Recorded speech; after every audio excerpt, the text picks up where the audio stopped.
Assalamualaikum warahmatullahi wabarakatuh. Selamat malam sahabat budaya.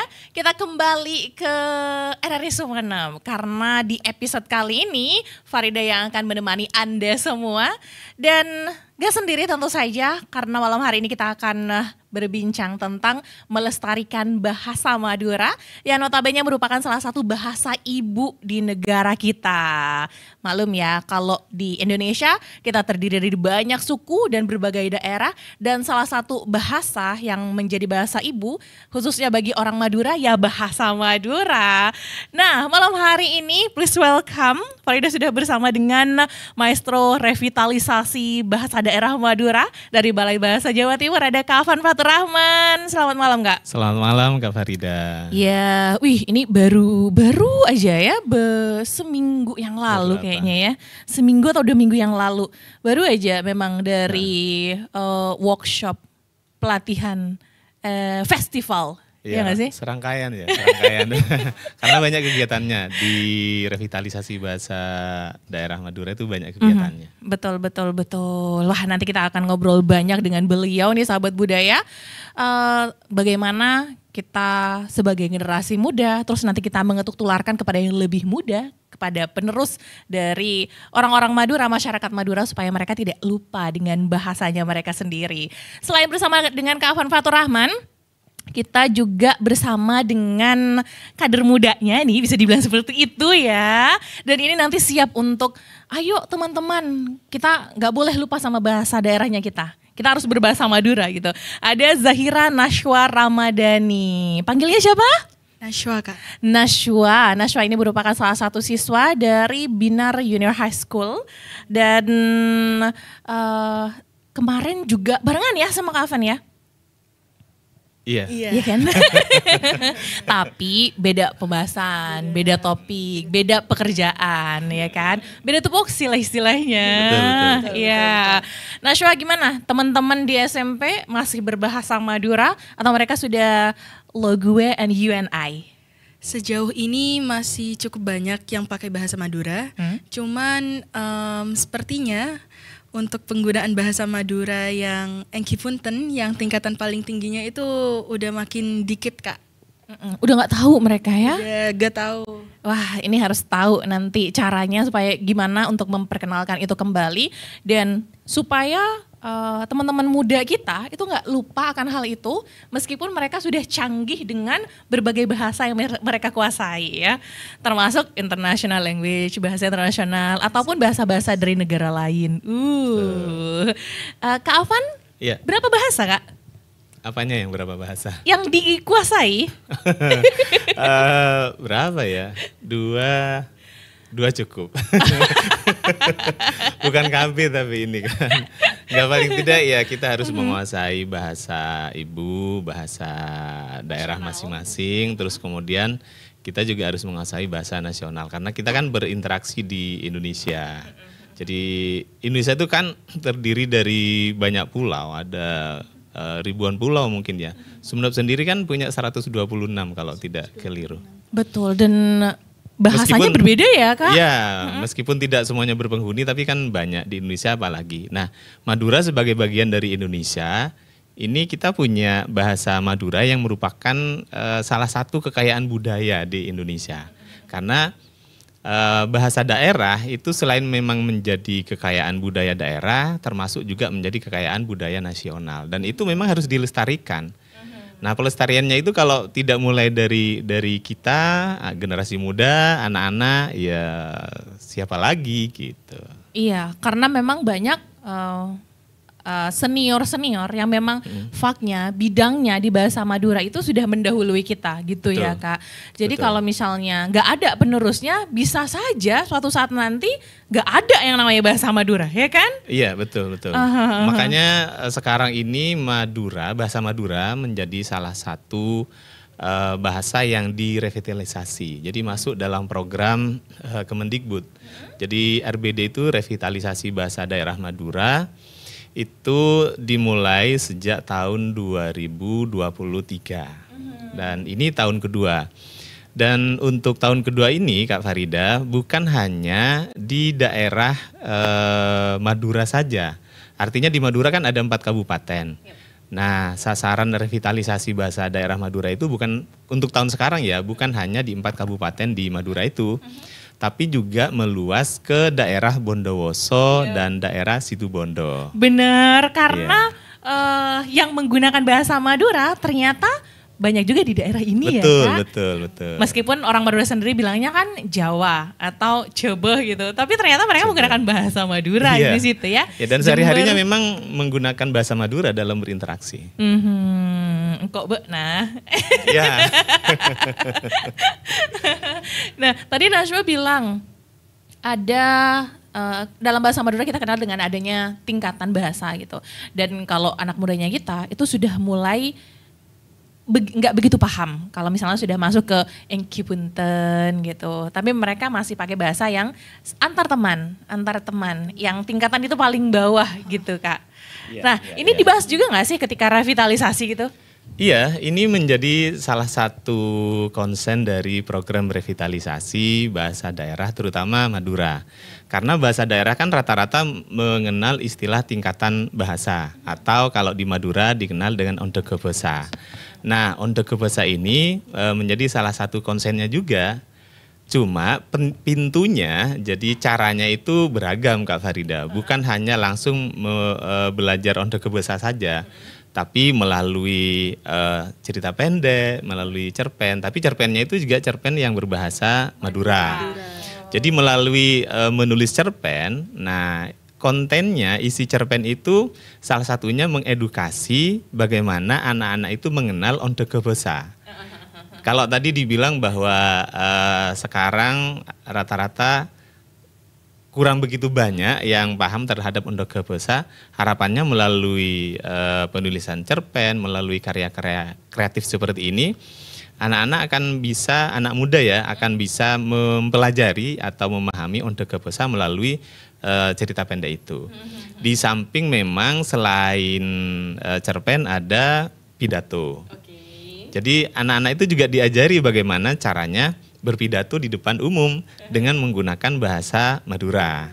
Nah, ini saya pikir sangat bagus ya. Jadi anak-anak itu memang dikenalkan terhadap bahasa ibu, bahasa Madura. Bukan hanya Ondegobasa, tapi termasuk sastra-sastra Madura di situ.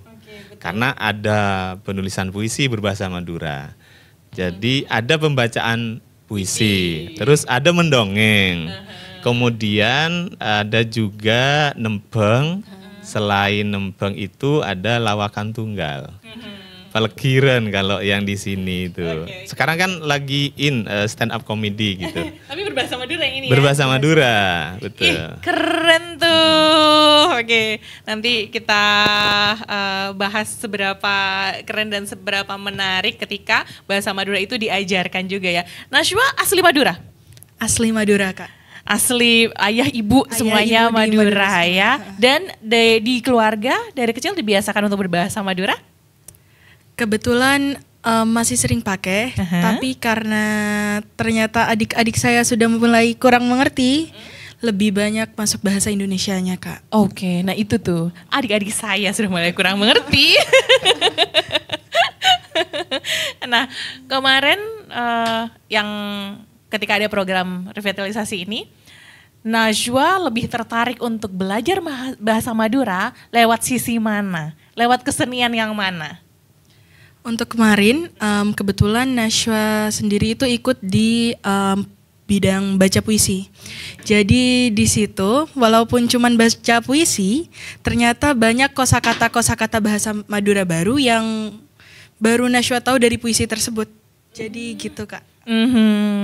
Apa misalnya yang aneh apa? Yang baru kamu tahu?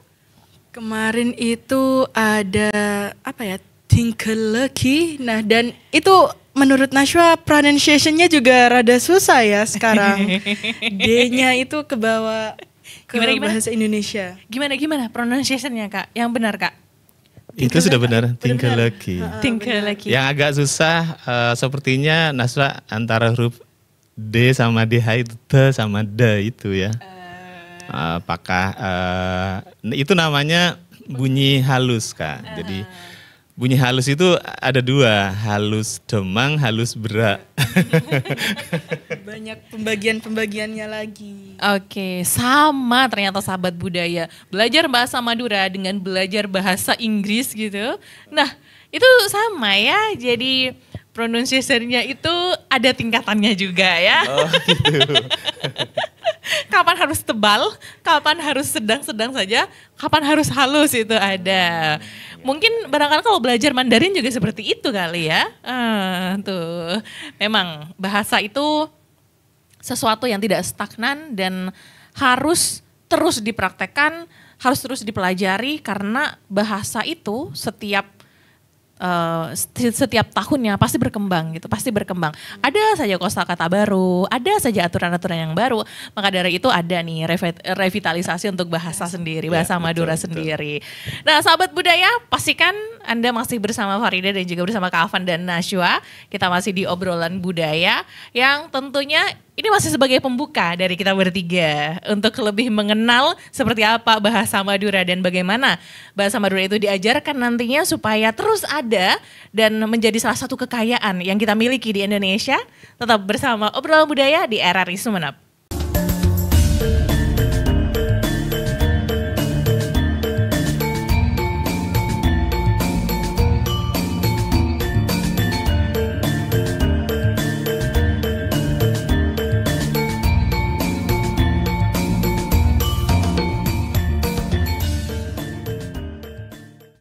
Terima kasih sahabat budaya, Anda masih bersama Farida di obrolan budaya RRI Sumeneb yang tentu saja bisa Anda simak melalui audio streaming dan juga melalui aplikasi RRI Digital yang bisa Anda download di Play Store maupun di App Store ya. Masih bersama dengan Kak Afan dan juga Nashwa yang banyak sekali oleh-oleh dari mereka ketika berkegiatan selama kurang lebih 3, 4, 5 hari gitu ya Kak kemarin. Iya, bertahap. Bertahap, karena bolak-balik. Betul. Dan ini demi apa? Demi pelestarian bahasa Madura, untuk anak-anak terutama. Betul, karena memang sasarannya sekarang pembelajaran itu anak-anak ya, mulai dari Gen Z. Kalau milenial masih make ya. Masih banyak yang tahu, masih banyak yang tahu. Iya. Gen Z, Gen setelahnya sudah mulai hilang. Sudah mulai kurang paham gitu.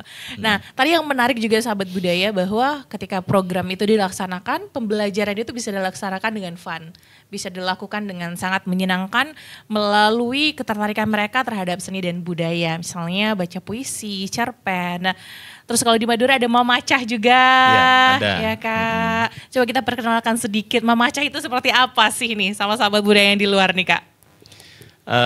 Kalau mamaca itu salah satu kesenian yang ada di Pulau Madura.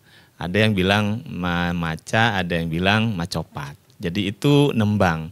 Kalau di program revitalisasi bahasa daerah Madura itu kemarin prosesnya, jadi guru-guru yang ngajar di SD sama SMP itu ada satu sesi di mana mereka mendapatkan materi menembang atau mamaca. Sama dengan menembang mungkin ya Kak di luar itu. Nah, mereka diajarin bagaimana membedakan macam-macam tembang. Ada Mas Kumambang, terus kemudian ada Senom dan yang lain. Jadi mereka diajarin. Kemudian guru-guru ini nantinya akan menyampaikan pada rekan sejawat dan pada siswa-siswinya. Nah, puncaknya itu ada lomba Kak Farida. Jadi festivalnya itu Mereka akan memulainya dari tingkat kecamatan untuk sekolah dasar, lalu tingkat kabupaten, dan kemudian di tingkat provinsi Jawa Timur. Nah, para pemenangnya juara 1 di masing-masing kabupaten itu yang dikirim untuk ikut festival yang di tingkat provinsi. Dan nanti yang menang di tingkat provinsi itu nanti akan dikirim ke Jakarta untuk ikut festival Tunas Bahasa Ibu secara nasional. Wah. Dan bukan hanya menembang Kak Farida. Jadi kurang lebih ada 7 ya dari menembang, terus kemudian mendongeng, baca puisi, menulis cerita pendek, terus stand up comedy, lalu ada carakan dan pidato. Jadi 7 cabang lomba ini yang diperlombakan juga di tingkat provinsi Jawa Timur. Nah, kenapa memilih 7 ini? Karena ini menjadi dalam tanda kutip ya Kak Farida, menjadi pintu gerbang agar anak-anak itu semakin senang belajar bahasa Madura. Bukan hanya sekedar belajar langsung di kelas dengan gurunya, tapi melalui kesenian, melalui macopat, melalui mendongeng, melalui baca puisi. Otomatis mereka ketika belajar itu ada kesenangan tersendiri. Sehingga otomatis mereka juga pelan-pelan harapannya semakin mencintai bahasa dan sastra Madura. Begitu. Setuju banget sih itu. Iya. Dan sepertinya Najwa kalau belajar bahasa yang lain kayaknya lebih have fun seperti itu ya. Bener. Daripada di kelas diajarin aja, guru. iya. Misalnya bawah bahasa Maduranya bebe gitu. Tapi lebih asik belajar lewat puisi kan? Lebih asik lewat puisi, lewat kesenian-kesenian yang lain juga. Oke, Najwa kemarin milih puisi, kenapa? Kenapa milih puisi? Karena memang ketertarikan saya kebetulan di situ, Kak. Jadi di puisi itu saya rasa banyak cara kita untuk mengekspresikan perasaan kita, mengekspresikan apa yang kita rasakan itu bisa melalui puisi, dan dari situ Najwa mulai tertarik buat puisi. Oke, membuat atau membaca? Dua-duanya, Kak. Wah. Nanti di akhir baca puisi ya. Kemarin dimentorin siapa? Pas program itu ada mentornya kah atau memang disiapkan dari rumah atau dari sekolah nih? Untuk yang awal di tingkat kabupaten itu jadi kan dari delegasi sekolah. Nah, untuk yang sekolah itu kita latihan bareng di sekolah, bareng guru pengampu bahasa Madura dan guru seni budaya bahasa Indonesia di sekolah saya. Lalu untuk kebetulan kan Najwa menang juara 1 di kabupaten, lanjut ke provinsi. Nah, itu dimentorinnya sama Pak Eeng kemarin. Jadi ada juga setelah di provinsi nggak dilepas begitu saja kemudian ayo kita lomba lagi, enggak gitu ya, tapi diajarin dulu gitu. Nah, menurut Najwa ketika belajar bahasa Madura dengan metode aku masukin puisi nih pembelajarannya, apa yang kamu rasakan? Lebih mudah, lebih fun, banyak apa yang kamu ketahui? Tambahan informasi apa, tambahan pengetahuan apa? Kalau belajar dari kesenian, dari hal yang gak monoton cuman dari buku pelajaran aja, tentunya bakal banyak hal-hal baru yang kita dapat. Contohnya kemarin itu pas baca puisi banyak kosakata baru, terus banyak juga dalam puisi itu kan biasanya ada ini ya Kak, ada kayak kalimat pengandaian dan lain-lain. Nah, yang awalnya kita cuma tahu itu di bahasa Indonesia, kita juga bisa tahu itu versi bahasa Maduranya. Dan selain itu, ketika kita juga mengaplikasikan bahasa Madura ini dalam kesenian, kita juga bisa sekalian belajar public speakingnya, tentang budaya-budaya Madura yang lain, dan banyak hal-hal lain. Gitu. Komplit ya Kak. Komplit. By the way, Najwa tadi belajar kosakata baru. Kemudian ada kalau dalam bahasa Inggris itu istilahnya idioms gak sih? Nah, kata mutiara. Bahasa Madura bilang apa sih Kak Van? Kalau kata mutiara itu? Ada parebasan. Oh, parebasan iya benar. Pengendaian. Parebasan pernah dengar nggak Ada Nasya? rora besa. Apa Kak? Ada plastik, namanya ada sebutannya plastik besa. Ada Apa rora itu? besa. Nah, menarik Rora tuh. besa itu kayak bahasa yang salah tapi kaprah digunakan gitu. Misal. Padahal naik nyior gitu. Oh iya, masa kita naik nyiur. Iya. Tapi itu umum kita gunakan dalam bahasa Madura dan semua orang tuh mengerti ya Kak? Iya, betul. Karena memang itu seringkali digunakan. Dan ada istilah plastik besa itu sebenarnya juga untuk memperindah bahasa Madura gitu. Kayak majas lah kalau di bahasa Indonesia kan penggunaan majas-majas gitu. Di bahasa Madura juga istilahnya cuma plastik besa gitu. Ada yang menyebutkan seperti itu. Tapi secara umum memang ya tetap disebutnya sastra Madura. Kan di pelajaran bahasa Madura itu terbagi menjadi Parama Sastra Madura, ada Sastra Madura, ada Carakan Madura. Kalau Parama Sastra Madura itu tata bahasanya. Tata bahasa Madura. Jadi mulai dari kayak fonologinya, kayak ejaannya. Karena di bahasa Madura itu kan seperti yang disebutkan tadi Kak Farida. Jadi antara huruf vokal, huruf konsonan itu juga terbagi-bagi. Ada konsonan tajam, ada konsonan alos gitu. Vokal tajam, vokal alos, vokal miring, vokal bui. Ada konsonan marduani gitu. Jadi itu dipelajari, makanya terkadang ya ini menjadi salah satunya ya. Ketika melihat tulisan bahasa Madura itu apakah di banner ataukah di pamflet itu salah secara ejaan. Bagi anak-anak yang sudah belajar kaidah bahasa Madura atau pantuman bahasa Madura itu tahu, oh ini salah. Kenapa salah? Karena kadang antara konsonan dengan vokalnya itu tidak serangkai gitu. Misalnya kalau konsonan tajam itu tidak boleh dipasangkan dengan vokal alos. Jadi harus vokalnya vokal tajam juga gitu. Wih, banyak ya. Iya, Kalau lumayan. misalnya kita mau membedah, mempelajari satu persatu, 1 tahun pelajaran nggak cukup ya? Insya Allah. Tapi kalau intens enggak, bisa juga sih.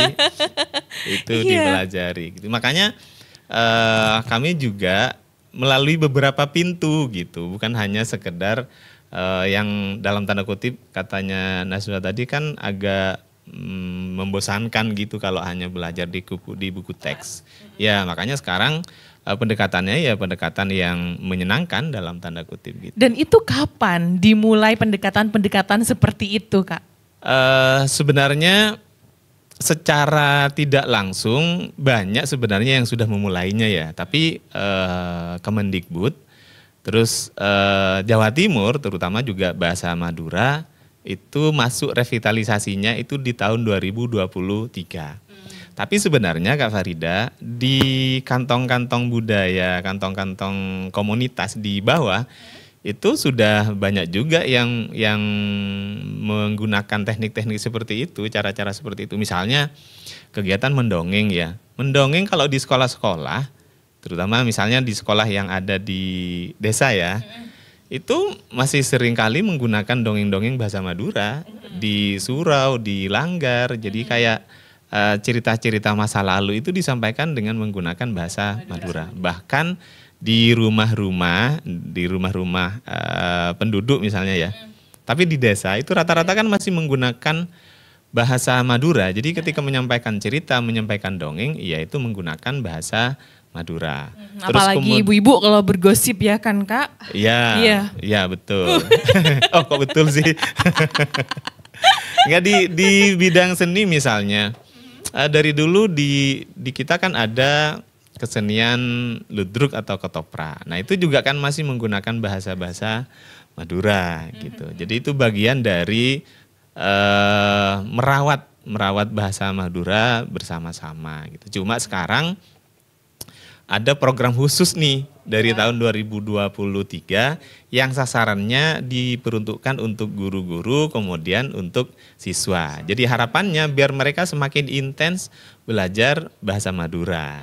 Seperti itu. Sebenarnya udah ada, sebenarnya sudah kita praktekkan. Ya, Entah ya. disadari atau tidak itu sebagai pembelajaran kita sudah praktekkan. Nah sekarang kita buat lebih tertata Lebih lagi. tertata, terstruktur. Gitu. Lebih terstruktur lagi. Dengan tidak menghilangkan atau menafikan bahwa itu sudah pernah ada sebelumnya, Iya, sudah iya. pernah terjadi Betul, gitu. betul. Nah Kak, ada banyak macam dari kesenian yang memang dipakai dari untuk pendekatan pembelajarannya ya, Iya, mendongeng tadi yang memang Mendongeng, sudah disampaikan gitu. Nah kalau macopat dan nembeng itu kan tidak semua daerah itu ada. Terus sesekali Farida juga mendengarkan gitu. Iya, iya. Sepertinya kayak kurang paham itu ngomong apa sih, bicara apa sih, melakukan apa sih seperti itu. Nah bagaimana melihat kemarin? Kalau kemarin itu sebenarnya di lomba, karena kalau lomba itu begini Kak Farida, kalau saya melihatnya lomba itu hanya bonus sih. Bonus bagi mereka anak-anak yang memang intens untuk belajar. Di Nembeng itu sudah disediakan teksnya gitu. Jadi mereka kemudian memilih apakah akan nembeng pucung, apakah Mas Kumambang kayak gitu. Jadi mereka sudah memilih. Jadi mereka bisa latihan. Karena kalau keseluruhan itu kan banyak sekali macam tembang. Dan untuk mempelajarinya sepertinya satu hari itu nggak cukup gitu. Betul, Makanya nggak cukup. yang paling mudah dulu yang dilakukan setidaknya ini menjadi pemantik Kak Farida. Jadi bukan berarti kalau sudah diajarin tembang gitu, mereka langsung paham semuanya tembang, ya enggak juga. Tapi kan ini menjadi pemantik agar ketertarikan itu muncul sehingga mereka nanti belajar secara mandiri di rumah. Karena masih banyak tokoh-tokoh macopat ya yang ada di daerah kita. Meskipun diakui atau tidak, beliau-beliau itu sudah sepuh, betul. Kalau bukan anak-anak muda yang belajar yang meneruskan ya siapa lagi, mumpung masih sekarang gitu. Habis nanti Kak, Iya. ya kan? Najwa, menembang Iya, Kak. bisa, macopat. Waduh, saya cuma tahu jenis-jenisnya aja. Belum bisa mempraktekannya ya Nash? Belum bisa, karena teknik vokalnya juga susah itu kayaknya. Oh gitu Kak? Kan ada Iya. teknik vokal khususnya ya Kak ya. Iya, Kayak betul. nyinden gitu kan Kak. Jadi itu ada cengkok-cengkoknya. Oke. Dan itu memang biasanya mengandung pesan, mengandung cerita di situ yang Iya. disampaikan Iya. melalui lagu Puja-pujaan. yang disebut dengan macopat gitu. Betul.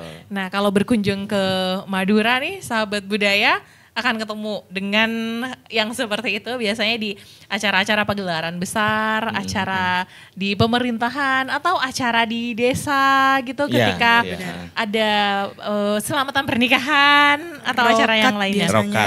Rokat Pandabe gitu. Nah. Rokat Pandabe itu menggunakan mamaca biasanya juga salah Iya. satunya. Dan itu ada cerita yang berhubungan dengan acara itu kan begitu ya Kak? Iya. Ya ini Farida memastikan nih sahabat budaya ya. Memastikan takut salah, takut ceritanya berbeda. Karena kurang paham, kurang mengerti ketika kita mendengarkan itu. Entah itu karena lagu atau cengkok-cengkok yang disampaikan sama Najwa tadi. Ya tapi harus mastering dulu bahasa Madura baru bisa mengerti gitu ya. Kalau untuk pidato sepertinya di Madura banyak sekali dai-dai yang terkenal karena membawakan pidato berbahasa Madura dan itu dibawakan dengan kocak gitu ya Kak. Ya, itu kan sebenarnya tradisi berpidato itu masih sering kita temui di pondok-pondok pesantren. Jadi kalau dulu di pondok itu ada istilah muhadarah gitu kan. Iya, Jadi kayak latihan-latihan itu kan. Nah, itu sampai sekarang masih bertahan gitu kan dan menggunakan bahasa Madura. Jadi makanya kemudian dai-dai itu ketika mengisi pengajian di desa ya yang lebih diterima ya tetap harus menggunakan bahasa Madura dan itu akan lebih relate dengan Kehidupan kondisi sehari-hari ya. masyarakat, kehidupan sehari-hari masyarakat. Kalau bahasa Indonesia kayaknya akan susah dipahami atau diterima kalau di desa-desa ya. Terus candanya juga gak ngena, jadi Iya, pembelajarannya betul. kurang kayaknya. Betul. Soalnya setiap kali dai menyampaikan itu pasti ada pesan, ada hal yang diajarkan. Betul. Gitu. Wah, harus ke Madura nih sahabat budaya supaya tahu betapa asiknya sih bahasa Madura itu ketika kita dengarkan dan ketika kita ucapkan ya. Nah, jangan kemana-mana, kita masih akan lanjut mengobrol dengan Kak Afan dan juga dengan Najwa. Melestarikan bahasa Madura itu merupakan salah satu hal yang wajib sih bagi kita sebagai orang Madura, siapapun itu. Untuk generasi kita selanjutnya supaya nanti tidak tergerus dengan bahasa-bahasa yang lain ya. So pastikan masih di obrolan budaya.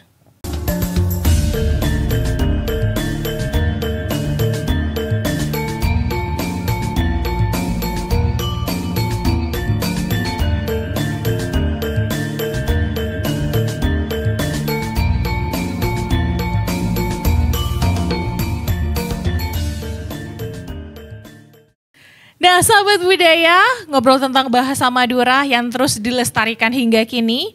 Dan sudah ada maestronya, sudah ada produknya juga. Nanti harapannya Najwa ya yang bisa mengetularkan kepada generasi-generasi selanjutnya gitu. Insya Allah. Wih, oke. Di sekolah Najwa ada nggak orang-orang yang juga tertarik seperti Najwa?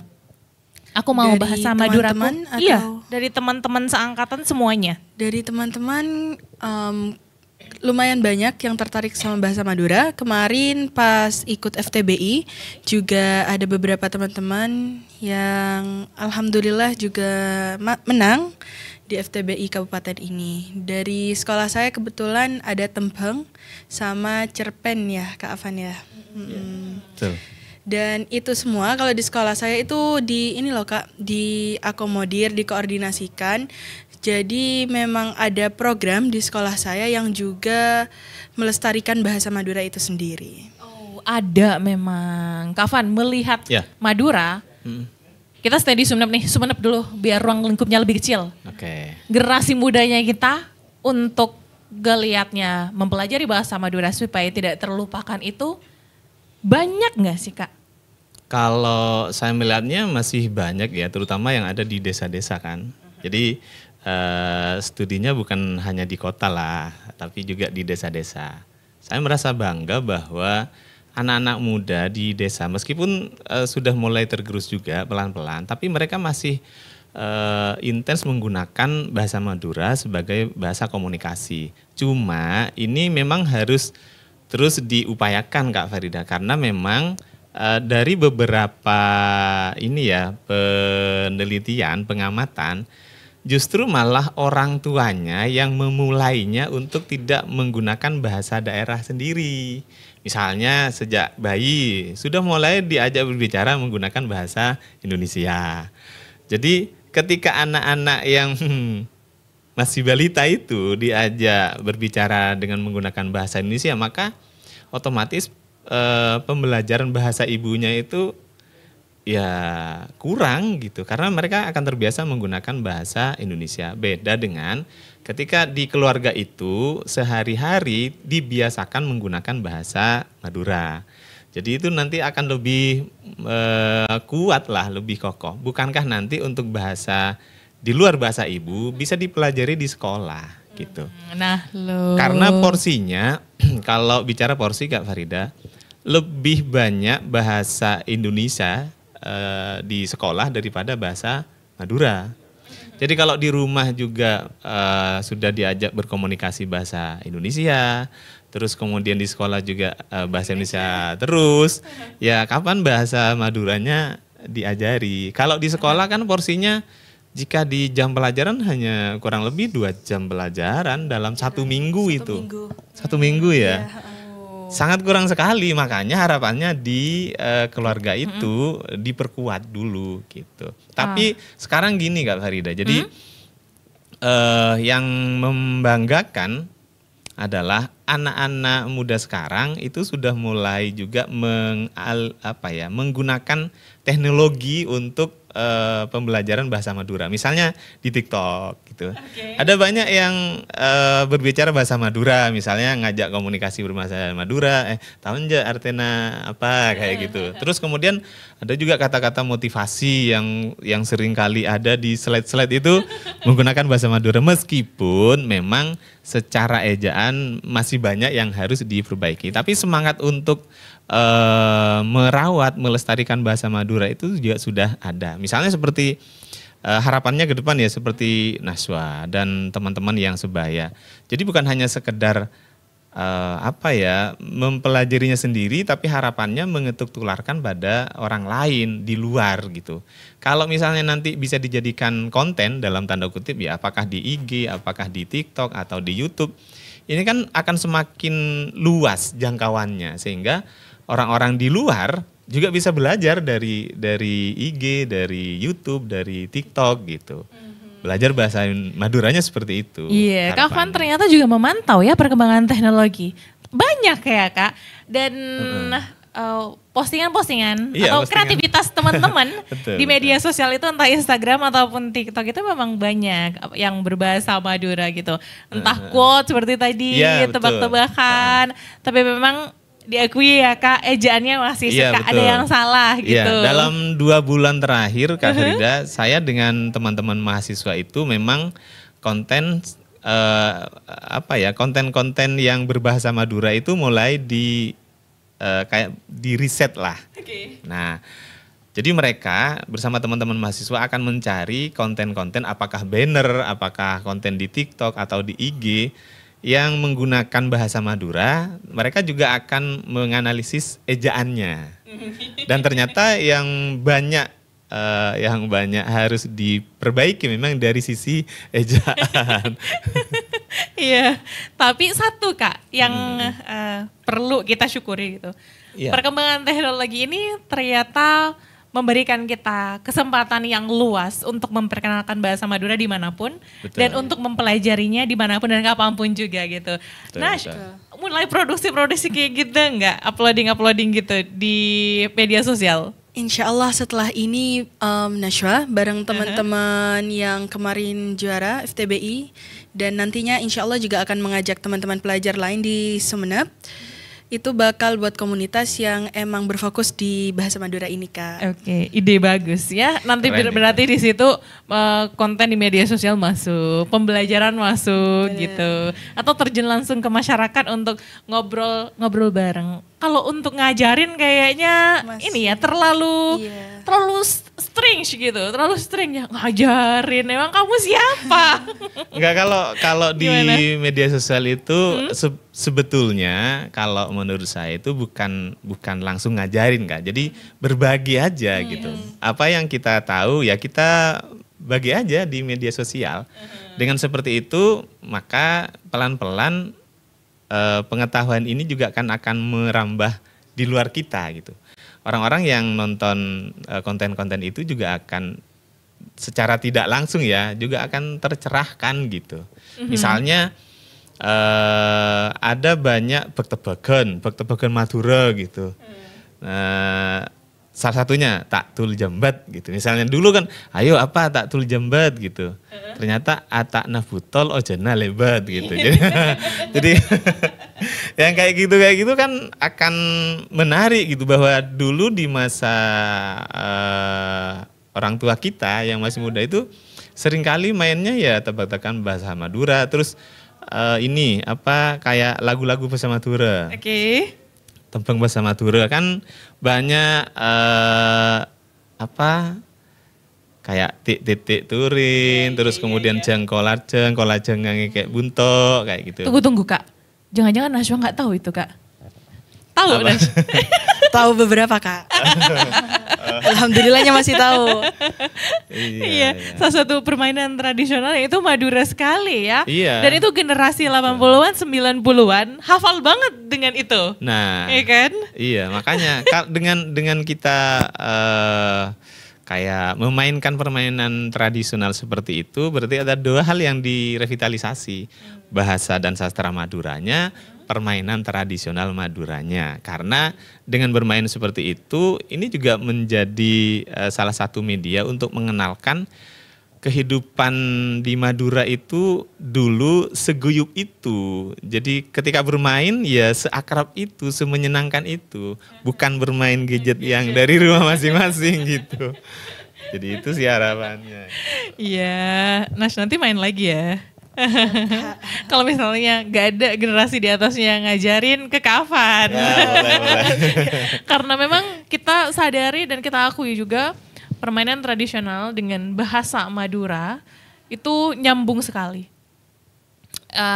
Keakrabannya iya, nanti juga barangkali kosakata baru juga akan didapatkan ketika kita bermain bersama dan bahasa yang kita gunakan adalah bahasa Madura. Nah, hal-hal yang disampaikan Kak Afan tadi udah banyak yang lupa tuh permainan-permainan tradisional itu. Ti-ti-ti gitu, itu banyak sudah yang terlupakan ya Kak. Makanya salah satu medianya itu selain melalui media sosial yang tadi, ya kita harus menuliskannya Kak Farida. Nah, kita disadari atau tidak sangat minim sekali referensi yang menggunakan bahasa Madura. Andai sudah mulai digalakkan lagi bagaimana menulis seperti masa-masa dulu. Nah, ini kan sangat bagus gitu. Misalnya kalau dulu ada cerita Maon Muin, ada Siman Simin, ada Panggelar Buti, itu kan cerita-cerita yang ringan tapi itu banyak mengandung pelajaran. Nah, harapannya sekarang anak-anak muda itu juga masuk direvitalisasi melalui program nulis cerpen misalnya. Ya tentu saja bukan hanya nulis cerpennya tetapi menulis berbahasa Maduranya. Misalnya ada banyak makanan-makanan tradisional di Madura. Kalau itu tidak ditulis, nah itu kan eman gitu. Ada banyak permainan bahasa menggunakan bahasa Madura. Kalau itu tidak ditulis, itu akan hilang. Gitu. Makanya selain memang nanti ada di kontennya, ya, konten-konten anak muda yang harapannya menggunakan bahasa Madura, itu juga bagaimana caranya menulis juga, menulis dengan menggunakan bahasa Madura. Ya perbanyaklah kita menulis dengan bahasa Madura. Cerita-cerita berbahasa Madura itu menyenangkan sekali untuk diceritakan. Iya, jadi kangen ya sandiwara radionya RRI Sumeneb dulu. Sahabat budaya. Ya dulu sering saya dengerin gitu. Dan itu merupakan salah satu upaya untuk melestarikan bahasa dan kebudayaan Madura, kesenian Madura sih sebenarnya. Yuk nanti kita programming lagi biar Anda semua yang di luar Madura entah berhubungan langsung sebagai masyarakat Madura atau kenal misalnya punya teman, punya sahabat atau pernah berkunjung gitu. Oh ternyata seperti ini bahasa Madura ya. Oh ternyata seperti ini ketika berdialog gitu. Jadi tahu dan jadi cinta sama Madura. Oke, abis ini di part terakhir tentu ada hal penting yang akan disampaikan sama Kak Afan dan harapan besar juga dari Najwa nih. Bagaimana supaya bahasa Madura itu terus ada di negaranya kita. Karena memang sudah ada beberapa bahasa yang kalau di dunia ini di beberapa negara itu sudah tidak dipergunakan lagi karena sudah tidak ada penuturnya. Iya, betul. Jangan sampai bahasa Madura jadi seperti itu. Pastikan Anda masih bersama Farida di RRI Sumeneb di Obrolan Budaya.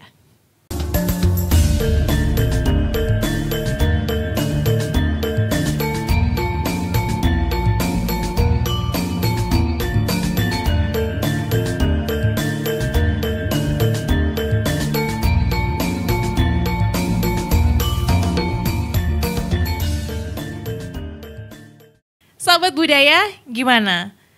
Melestarikan budaya ternyata seindah itu, semenarik itu, sekeren itu. Apalagi bahasa yang kita bahas ya. Karena memang kalau kita belajar tentang bahasa itu nggak ada habisnya, mau kemanapun kita. By the way, ada salah satu ungkapan, ada salah satu bahasa atau salah satu kalimat yang sering kali Farida dengar. Pergilah kemanapun kamu di penjuru Indonesia ini, kamu akan bertemu dengan orang Madura. Katanya seperti itu. Nah, orang Madura tentunya berbahasa Madura. Makanya sepertinya penting sekali untuk kita tahu ya tahu bagaimana cara menyapa, bagaimana cara kosakata yang disampaikan di dalam bahasa Madura itu. Nah, setiap tahun, setiap ada kesempatan sepertinya selalu ada revitalisasi ini yang dilakukan gitu. Jika ada sesuatu yang dirasa kurang dalam bahasa Madura kita, nah akan disusun sedemikian rupa oleh para ahlinya. Salah satunya adalah Kak Afan nih kalau dari Sumeneb itu utusannya.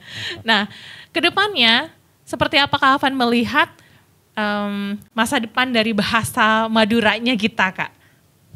Ya, bahasa Madura itu di kategori B, makanya dilakukan revitalisasi. Setelah di pemetaan ya, dilakukan revitalisasi.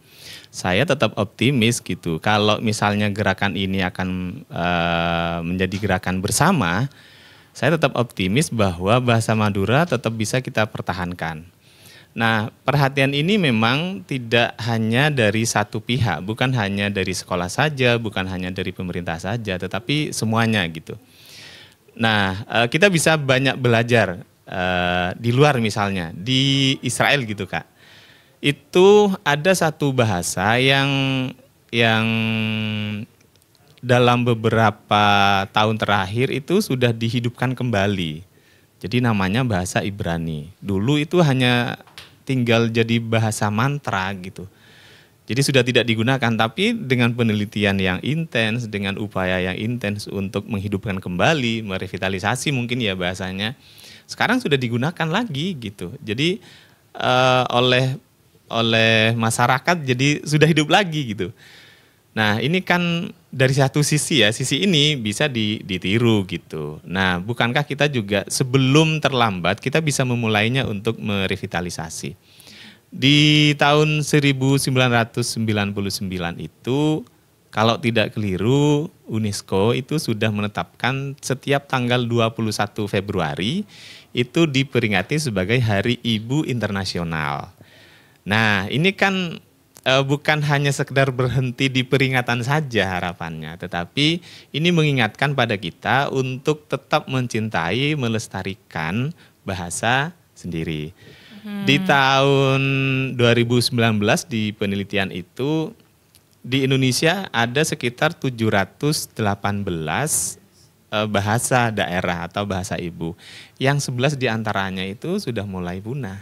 Nah kan? Iya, dan itu memang ada di daerah timur gitu. Iya, takutnya gitu. Iya. Ini merambat ke sini gitu. Saya juga takut. Iya, meskipun tadi dibilang bahwa di semua daerah, semua negara ada orang Maduranya, tapi kalau tidak berbahasa Madura, ya sama aja gitu. Makanya pelestariannya juga ada di sini, dan bukan hanya Madura yang ada di 4 kabupaten di sini juga Kak. Jadi Madura Tapal Kuda yang dikenal dengan istilah ini guyonnya ya, ada Madura swasta gitu menurut Habib Ja'far. Nah itu kan di sana juga intens sekali melestarikan, karena setiap daerah tertentu pasti ada komunitasnya, pasti ada pembelajarannya yang melestarikan bahasa Madura itu. Wah, kita yang di Madura sendiri harus lebih semangat nih dari Madura swasta yang dibilang tadi, tanda kutip. Iya. Kan harus lebih semangat karena kita yang bersentuhan langsung, kita yang hidup di pulaunya langsung gitu. Iya. Nash, kasih kata-kata, kasih penyemangat untuk teman-teman Najwa di luar sana yang nantinya akan jadi penerus nih untuk melestarikan si bahasa ibu. Tidak hanya terfokus kepada bahasa Madura, tapi bahasa-bahasa ibu yang lainnya yang mungkin kita sama-sama berjuang ya. Yang di Madura berjuang, yang di luar sana juga berjuang untuk revitalisasi dan untuk melestarikan bahasa ibunya mereka sendiri, Nash. Oke, bahasa itu bukan hanya sekedar alat untuk berkomunikasi, tapi juga cerminan dari nilai, sejarah, dan hal-hal yang telah terjalin selama berabad-abad yang lalu. Bahasa ini juga merupakan salah satu sarana bagi kita untuk melestarikan budaya dan tradisi yang ada. Jadi buat teman-teman, ayo kita sama-sama melestarikan bahasa ibu kita dan sama-sama menggunakannya dalam kehidupan sehari-hari. Gitu Kak. Oke, tuh nanti barengan sama Najwa ya, ketemu di FTBI tingkat nasional. Nanti ketemu sama bahasa-bahasa yang lainnya loh. Jangan lupa bahasa Madura terdepan ya Nash. Kak Afan, kasih penutup yang manis untuk seluruh sahabat budaya malam hari ini yang bersama kita Kak. Ya, bahasa ibu itu adalah benteng. Benteng pertahanan kita, benteng peradaban, benteng budaya, benteng tradisi kita. Jadi kalau benteng ini tidak dirawat, maka jangan salahkan jika budaya, tradisi kita pelan-pelan akan runtuh. Untuk itu saya berharap sekecil apapun langkah kita untuk memelihara, untuk merawat bahasa ibu, bahasa Madura, ayo kita lakukan. Semoga ikhtiar ini menjadi langkah kecil yang senantiasa terus berlanjut dan menjadi amal kebaikan bersama. Amin, amin. Ya, yang di Madura, ayo ikut apa katanya Kak Afan. Yang di luar sana, yang di seluruh Indonesia, yang ada orang Maduranya, ya seperti yang Farida sampaikan di awal tadi, setiap kita ke suatu daerah pasti ketemu sama orang Madura. Jangan lupa untuk terus berbahasa Madura agar bahasanya kita tetap lestari. Bahkan kita bisa memperkenalkan sama orang-orang di luar sana ya. Nah sahabat budaya, terima kasih sudah bersama Farida malam hari ini. Semoga obrolan kita memberikan banyak inspirasi dan bisa memotivasi kita untuk terus melestarikan budaya yang ada di daerahnya kita sendiri. Salah satunya melalui bahasa yang sudah diupayakan di berbagai daerah untuk dilestarikan juga. Yap, sampai jumpa di obrolan budaya berikutnya di episode-episode yang berbeda. Kita akan membahas tentang kebudayaan-kebudayaan yang lainnya. Sampai jumpa di tahun 2025. Terima kasih Kak Afan dan juga Najwa. Sama-sama. Ya, dan sahabat budaya, selamat malam. Assalamualaikum warahmatullahi wabarakatuh. Waalaikumsalam warahmatullahi wabarakatuh.